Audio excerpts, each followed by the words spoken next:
Kathy Campanelli here for another on-location edition of Let's Get Cereal. My guest, as you can see at this time, is R-3. That's me. We are here in Phoenix, Arizona. We just wrapped up Jack Jameson's birthday barbecue. Did you have a good time? I had no barbecue. I did have a good time. I didn't have barbecue either. I kicked in the no-nos, but I saw that. we'll have some cereal to make up for it. Exactly. We Yes. didn't have barbecue, but we do have cereal. How appropriate. Right? You got kicked right in the nutter butters. Yes.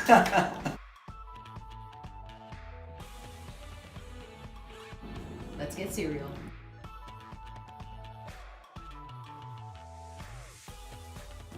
It's coming through very peanut buttery, but not at first.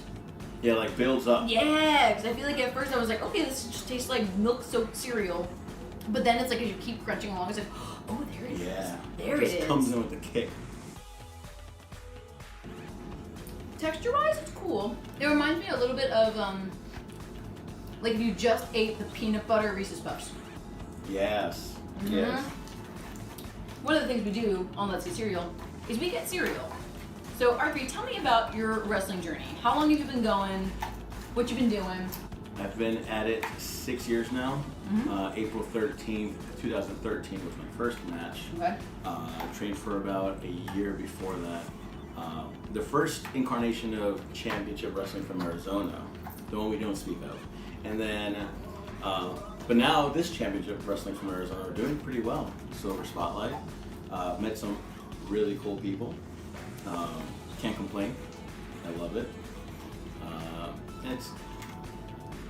I think a lot of people focus sometimes on the cons. There's so many pros, and that completely outweighs the cons. I love wrestling. It's dope. Grew up watching it. I always tell people Hulk Hogan is what got me into wrestling. The Undertaker is the reason I wanted to be a wrestler. And I can see that too, because I feel like a lot of the time people may get drawn to a certain ideal or a certain person, but then they have that kind of spark that says, wait, this is something I want to do. I want to explore this. So what finally got you to kind of like take the leap, so to speak? I do some like poster work. So there was this local promotion called EXW at the time, and I saw their flyers, and they weren't the greatest things ever. So one time, just for fun, I like made one, and I posted it, and someone hit me up, was like, hey, did you make this? And I was like, yeah. Started going to the shows, like, hey, do you want to do some camera work, do some poster work? And then one day, joking, I was like, hey, if you want to do some camera stuff in wrestling, blah, blah, blah. Conversation came up for training. Started training there, and the rest is history. Wow. So it's just pretty much things that happened. So to me, it's if I would have never made that poster, who knows what would have happened. So just all these little things came up to this. Met a really good group of people, and Hammerstone. Just kidding, I love you, Hammerstone. I was trained by Lawrence Tyler, and yeah, it's just a lot of fun. A lot of fun. Just I don't want to say it was a coincidence. You've heard the term before, like get in where you fit in. Yes. So I think it's one of those things where it's like, okay, this is something I can do. This is something I can bring to the table to kind of show I'm an asset. Right. But now this is something I actually want to pursue. So that's really good too. Like when we were training, we actually got beat up by Sim Snuka. Like we got introduced as the trainees, and they came in and just beat the crap out of all of us, which was really fun. It was my first experience with like a live crowd, and yeah, so that was fun. And I feel like that there's a whole new element. So it's one thing to be in training amongst your peers, you're all screwing up the same way or all succeeding in the same way. Oh yeah. But when you throw in the energy of a live crowd, it's so different. Even doing camera work, like once you started training, I was still doing some camera to the side, and I would just see people come out or see matches, and you could see like the shake, and it's just like, oh, you want to. I think it's one of those things too. Like the biggest difference from going from, for me watching wrestling on TV, to then realizing, oh wait, there are local shows. I can go to these shows. The energy is so different. Yeah. I feel like that's something that people really thrive off of, and it can either make you or break you. Yeah. If you can like rise to the occasion and deliver, or if it just like, oh, like if your nerves get too bad or something like that. It's so intimate, like these shows. So it's really cool because that experience, that live local show experience, can be so great. But yeah, like you said, you have to kind of kick it up a notch because you're so close. Like the PWG shows, they're right there with you. It's right intense. there. But it's so much fun to watch that stuff. It's crazy. 6 years in, where do you want to be 6 years from now? Ooh. I'm going to take a line from someone I don't like, Peter Avalon.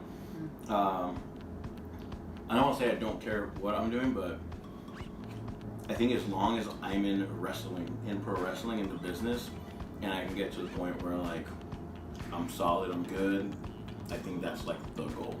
Like I would obviously like to go tours and like see like friends doing like Japan and other countries and whatnot, and that'd be really fun. But I think if I can just say like pro wrestling is my life, period, and on all aspects. I love the production, I love the graphic work. Even when I can't wrestle anymore, I still want to be a part of it, no matter on to what extent. So as long as I'm in pro wrestling in the business doing well, I think that's all I can ask for. And I think that's really a testament to it being something you love. It's like, okay, even if I can't be in the ring, I want to be involved. I want to be around this world. For me, cereal is something that feels very nostalgic. When you think about kind of growing up as a kid, what's some advice that you now would have given yourself? I think We're getting cereal. the biggest thing would be the terms you hear when I was growing up, especially the man up and all those things. You don't show affection or tell people you love them because you're a man. I would say it's okay to express yourself and show emotion because you find the right people. You find the right people, and it's feels really nice to be able to express yourself genuinely to people you care about. So I would just say, hey, this man up stuff, screw this man up stuff. Express yourself in the most honest possible way. Yeah. Cereal. That's real cereal. I will also say, I haven't had almond milk in such a long time. I think I'm gonna go back. Man. You got another convert. I have a question for you, because when I was buying this milk, Yeah. I didn't know there were so many kinds. Because there's like So many coconut, kinds of almond milk. honey, vanilla. I was like, which one do I get? I get unsweetened. Because I feel like cereal is already sweetened up. Original, it's not bad. But sometimes I feel like people will do like sugary cereal and be like, oh, here's some vanilla almond milk. I'm like, With honey. with honey and coconut. I'm like, this is a lot. Yeah. There are a lot of conflicting flavors. Like, I don't want to think about coconut with peanut butter. Yeah. Like, I don't really want to do that. Coconut with almond milk, I love that combination. Yeah. So, I'm a huge fan. I think I'm going back to almond milk. Yeah. I think I'm buying another box of Nutter Butter cereal. That is good. I'm real good. If I ever get Nutter Butter cookies, I think I'm going to dunk them in the milk. Almond milk. So this interview has been life-changing, I think, in so many ways. I think so. We've changed your almond milk preference. We've changed your way that you eat Nutter Butters. Yes. God, It is bucket list stuff right here. this is bucket list stuff. Yes. Okay. So what are you gonna have going on next? Where can people see you? I know they can watch you on Championship Wrestling from Arizona. Fight app. Actually, the latest episode of Championship Wrestling from Arizona is all about me.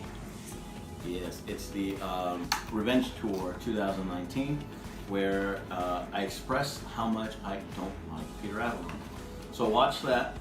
We do have AZ 150 coming up on September 14th. That is going to be a dope show. And then after that, we're going to New Mexico for XCW, and then we're doing a double show in California, Imperial, California, and then Calexico the night right after. Wow. So cool stuff coming up. I'm really stoked for 150. Maybe I'll cash in and leave with the title. It's me versus Robert Baines, and Peter's making me put my spotlight on the line. So, but it's no DQ. It's no so DQ. I can just, dude, I'm gonna mess that dude up. But Robert Baines has also never been pinned and has never submitted. Yes. Ugh. Hey, it's a battle. He hasn't been pinned or submitted, and I'm undefeated In 2019.